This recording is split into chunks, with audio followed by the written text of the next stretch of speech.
ओम शांति दोस्तों, नमस्कार। दोस्तों, हम जब किसी के रास्ते में दिया जलाते हैं तो ये बात सत्य है कि हमारे अपने रास्ते का भी अंधकार दूर हो जाता है।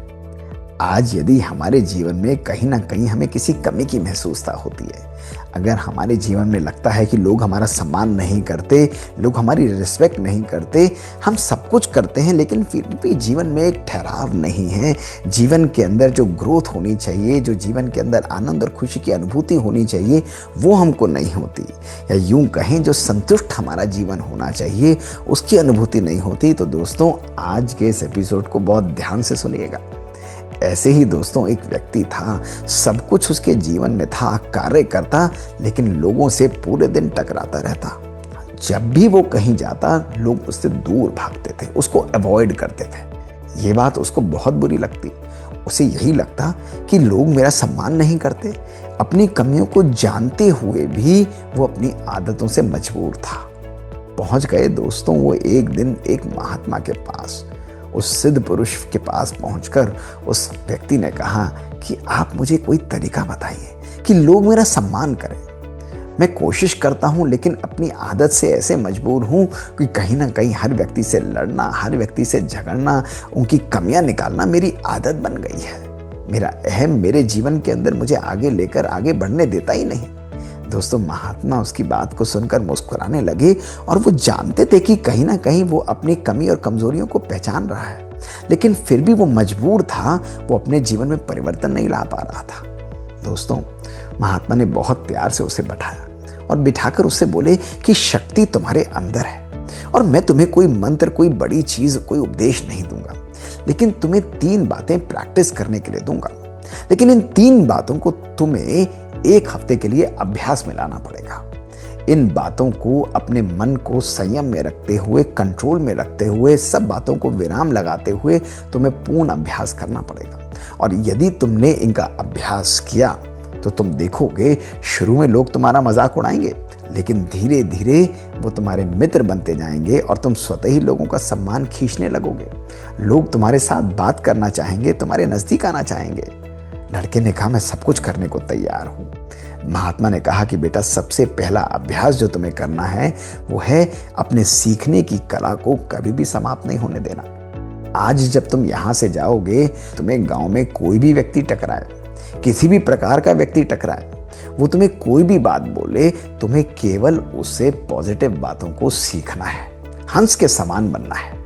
कोई व्यक्ति, कोई बच्चा हो, बड़ा हो, बूढ़ा हो, किसी भी प्रकार का व्यक्ति हो, उससे सीखो, उसके गुणों को धारण करो, गुण ग्राहक बनो। लड़के ने कहा, इससे क्या होगा?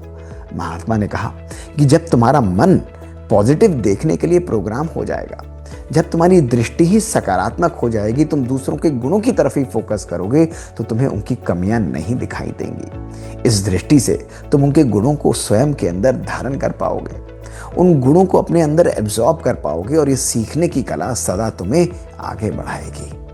दोस्तों, वो लड़का बहुत खुश हुआ। और दूसरी बात महात्मा ने बोली कि इसके साथ तुम्हें एक अभ्यास और करना पड़ेगा। उस लड़के ने कहा, क्या? महात्मा ने कहा, जब तुम कुछ सीखोगे तो उस ज्ञान को अपने पास थोड़े ही ना रखोगे। अपनी इस अच्छाई को, अपने इस ज्ञान को दूसरों को बांटना जरूर है। जो भी सीखोगे उसको परोपकार में लगाना है, दूसरों की मदद करनी है। वो मदद किसी भी प्रकार की हो सकती है, छोटी से छोटी बात हो सकती है, बड़ी से बड़ी बात भी हो सकती है, लेकिन तुम्हें हर प्रकार से सीखते हुए दूसरों को, कोई भी व्यक्ति मिले उसको हर प्रकार से मदद करनी है। दोस्तों, वो लड़का बहुत खुश हुआ। और तीसरी बात महात्मा ने बोली कि ये तीसरी बात इन दोनों बातों का आधार है। अगर तुम इस तीसरे गुण को धारण करोगे तभी तुम दोनों बातों को धारण कर पाओगे। उस लड़के ने कहा, वो तीसरी बात कौन सी है? तो महात्मा ने कहा, जैसे एक पेड़ जितना ही फलदायी होता है उतना ही वो झुक जाता है, इसी प्रकार तुम्हें भी अपने जीवन में यदि श्रेष्ठ बनना है तो तुम्हें विनम्रता का गुण धारण करना पड़ेगा। तुम्हें अपने स्वभाव को नम्रचित बनाना पड़ेगा।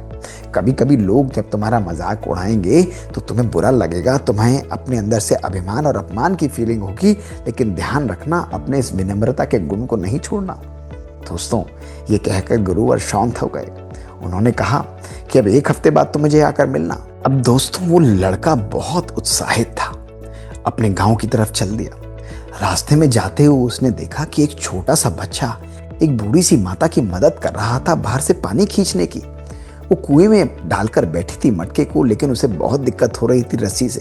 और वो छोटा सा लड़का पूरा एफर्ट लगाकर माता के हाथ पे हाथ रखकर उस पानी को बाहर खींच रहा था। लड़के को बहुत सीखने को मिला। उसने कहा, अद्भुत, ये छोटा सा लड़का शक्तिहीन होते हुए भी या कम शक्ति होते हुए भी पूरी कोशिश करके अपने मन के संकल्पों के द्वारा उस माता की मदद कर रहा है, उसके काम में हाथ बटा रहा है। उसने सोचा कि अब से मुझे भी हर एक की मदद करनी है। दोस्तों, वो आगे जा रहा था तो उसने देखा कि एक बहुत गरीब बूढ़ी माता इलाज के लिए दवाई लेने के लिए तरस रही थी। वो लोगों को पुकार रही थी, लेकिन कोई भी उसकी मदद के लिए नहीं आ रहा था। दोस्तों, वो लड़का गया, उसे बड़े प्यार से उठाया और कुटिया में लेकर गया, उसे पानी पिलाया और पानी पिलाकर जो भोजन रखा था उस माता को बड़े प्यार से भोजन खिलाया और भोजन खिलाकर उसे दवाई दी। और जैसे ही उसने ये कार्य पूरा किया, माता ने बड़ी प्यार से दुआओं की दृष्टि से भरा हुआ उसके ऊपर हाथ रखा और उसको बहुत सुकून महसूस हुआ। पहली बार उसे लग रहा था कि उसे अपने मन से सुख के और आनंद की अनुभूति हो रही है, उसे भरपूरता की महसूसता हो रही थी। दोस्तों, वो वहां से खुशी खुशी बाहर निकला। उसने देखा कि कुछ बच्चे कुछ सवालों को हल करने की कोशिश कर रहे थे। एक पेड़ की छांव के अंदर बैठे हुए आपस में लड़ रहे थे। वो जाकर बड़े प्यार से उनके साथ बैठ गया और उसने कहा, चलो मैं तुम्हें पढ़ाता हूँ। और दोस्तों, 1 घंटा बैठकर उस लड़के ने उन बच्चों को पढ़ाया, बड़े प्यार से उनको शिक्षा दी। वो बच्चे उसके दोस्त बन गए। अब क्या था, अब वो रोज वहां से जाता और बच्चे उसका इंतजार करते। वो बच्चों को 1 घंटा पढ़ाता। दोस्तों, अपने घर जाते जाते उसने देखा कि एक बूढ़ा किसान अपने खेतों में हल को चला रहा था, लेकिन हल चलाते चलाते उसको हाथों में दर्द हो रहा था, उसको बहुत मुश्किल हो रही थी, पसीना उसका बह रहा था, कहीं ना कहीं उसे बहुत मेहनत लग रही थी।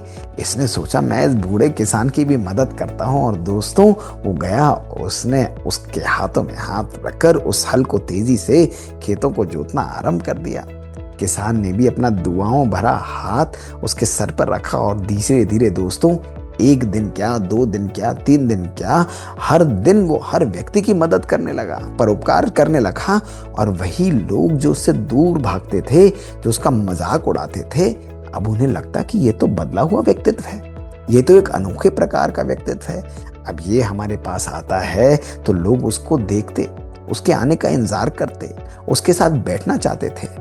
दोस्तों, कहीं ना कहीं कुछ लोग कहते कि भाई ये तो ऐसा है जैसे 100 चूहे खा के बिल्ली हज को चली, हमें विश्वास नहीं होता। लेकिन दोस्तों, फिर भी वो उनकी बात को सुनते हुए मुस्कुरा देता, विनम्र रहता और अपने मन से भी उनके लिए दुआएं निकालता। अपने मन में कहीं ना कहीं किसी ना किसी प्रकार का उसने कोई नेगेटिव संकल्प को नहीं आने दिया। इस प्रकार से दोस्तों, उसका जीवन सुंदर बनता गया, उसका जीवन श्रेष्ठ बनता गया और उसका मन हल्का होता गया। दोस्तों, 7 दिन की तो बात छोड़िए, 3 दिन के अंदर ही उसका जीवन बदल चुका था।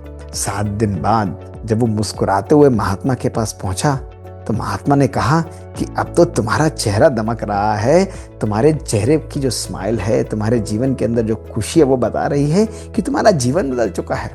वो महात्मा के चरणों में नतमस्तक हो गया और उसने बहुत सुंदर रूप से कहा कि गुरुवर, आपने मुझे वो शिक्षाएं दी जिसने मेरे जीवन को बदल दिया। आज मुझे रियलाइज हुआ कि धन के द्वारा प्राप्त हुआ सामान हमारे जीवन में टेम्परेरी होता है, अस्थायी होता है, लेकिन किसी की सेवा करने के बाद जो जीवन में हमें सम्मान मिलता है, वो हमारे जीवन में सदा परमानेंट होता है, वो अमर होता है।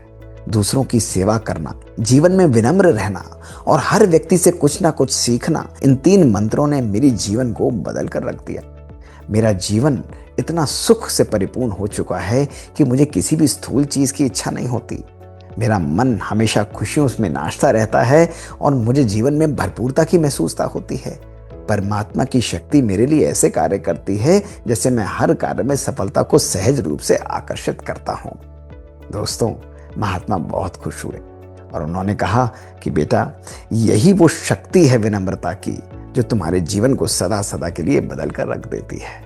दोस्तों, हमारा भी जीवन इसी प्रकार का है। कभी कभी हमारा अहम, हमारे जीवन के अंदर अभिमान और अपमान की फीलिंग आना हमारे रिश्तों को खराब कर देता है। हम लोगों से सीखना नहीं चाहते, लेकिन लोगों को हम रिप्लाई करना चाहते हैं। हमारे रिश्तों में चाहे छोटे या बड़े हों, कहीं ना कहीं मन मुटाव आता है। हम दूसरों के लिए परोपकार करने का समय भी नहीं निकालते। हम सोच सोच कर, रोक रोक कर, नाप नाप कर, तोल तोल कर दूसरों के लिए परोपकार करते हैं, उनकी मदद करते हैं। और दोस्तों, यही बातें जो हैं हमारे जीवन में कहीं ना कहीं रिश्तों के अंदर हमको एक दूसरे से दूर लेकर चली जाती हैं। दोस्तों, इन 3 मंत्रों को केवल 1 हफ्ते के लिए यूज कर देखिए। हर परिस्थिति में सदा निमित्त निर्माण और निर्मल रहिए। सदा विनम्रता के गुण को धारण करिए। कोई व्यक्ति किसी भी प्रकार का आए, उसको मदद करिए दोस्तों। और हर व्यक्ति आपका शिक्षक है, इस मंत्र को धारण करिए। आपका जीवन सदा सदा के लिए बदल जाएगा। दोस्तों, अपने अनुभवों को हमको ज़रूर लिखकर भेजिए। 3T सीरीज़ में ऐसी ही बातें हम आपके पास लेकर आते जाते हैं। दोस्तों, हमारा ईमेल है bkdrmohitgupta@gmail.com। हमें इंतज़ार रहेगा आपसे सुनने के लिए। ओम शांति दोस्तों, शुक्रिया।